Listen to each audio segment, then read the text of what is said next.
If your childhood involved sleepless nights, a mouse in one hand and a snack in the other, desperately trying to save your base in a Command and Conquer game, you'll already know the vibe of the game to kick things off in this video. It's called Dying Breed, a brand new RTS that's doing something incredibly bold, trying to bring back that pure, unfiltered Command and Conquer magic. Now, this isn't about reinventing the wheel, it's about polishing it until it gleams again. So, what is Dying Breed? Developed by Sarnayer and published by MicroProse, it's an old-school base-building pixel art RTS set in an alternate post-nuclear timeline. It hit early access in October 2025, and even at this stage, it's flexing some serious nostalgia muscles. One of the most coolest things about Dying Breed is that it's not just nukes and mutants for the sake of it. The story rewrites history. World War II drags on until 1951, nukes go off, the planet's wrecked, and decades later, a mysterious underground energy source, Substance D, starts reshaping the world.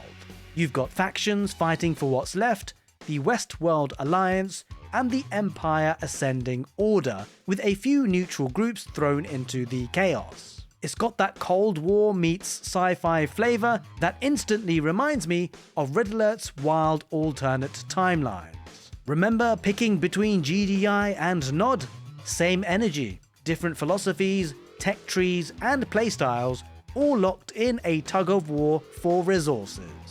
That is the DNA of old-school RTS design, and Dying Breed proudly wears it on its sleeve. So let's talk about how it feels to play, because this is where Dying Breed really channels the golden age of RTS. You've got classic base building and unit production, laying down structures, managing power, cranking out tanks and infantry. It's that same satisfying rhythm that Command and Conquer nailed decades ago. The terrain system adds a new layer with land, air, and underground routes that let you flank enemies through tunnels. It's a clever twist that feels both fresh and nostalgic. Then there are the movie cutscenes. Yes, real cinematic intros with that cheeky over-the-top energy straight out of the 90s. Think Red Alert 2 mission briefings where the actor yells "Commander" at you through a CRT monitor. It's goofy, but it really works. And make no mistake, Dying Breed is actually really challenging. The devs are promising more missions, mod support, and smarter AI down the road, so it's evolving fast as well. Watching the video cutscenes for Dying Breed instantly takes me back to the Tiberian Sun days. That perfect blend of serious sci-fi as well as tongue-in-cheek storytelling. The map control, the rush for resources, that satisfying "construction complete" is all here, just with an indie twist. The look and vibe are spot on. The pixel art, chunky explosions, and retro UI gives Dying Breed the feel of a, well, essentially a lost Command and Conquer sequel that we never ever got. It's unapologetically classic, which is hugely refreshing. And best of all, it knows what it is.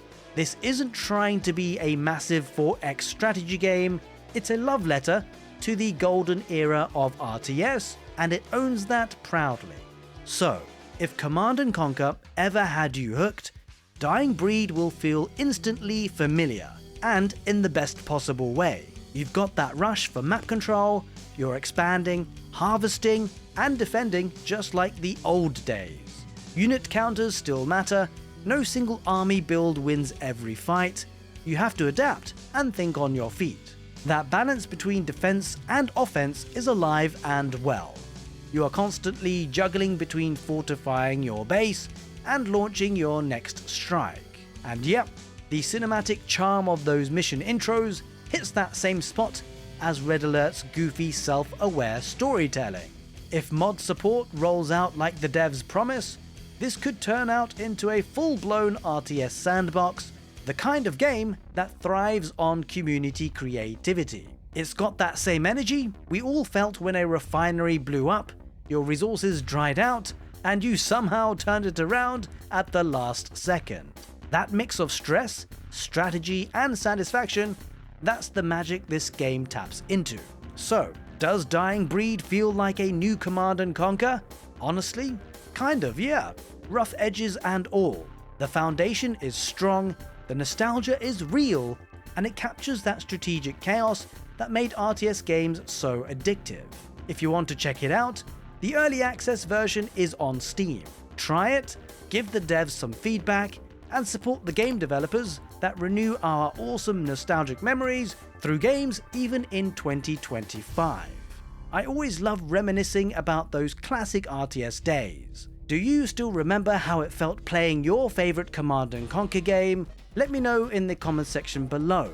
I first came across Command & Conquer as a child when I watched one of my distant cousins boot it up on his PC and play the first Allied mission. I was literally amazed, and when my older brother managed to get his hands on a copy of the game, I was totally hooked. Anyway, if Dying Breed scratched your nostalgia itch, make sure you hit the like button so I know how many of you actually are enjoying these videos. As always, I really appreciate the support.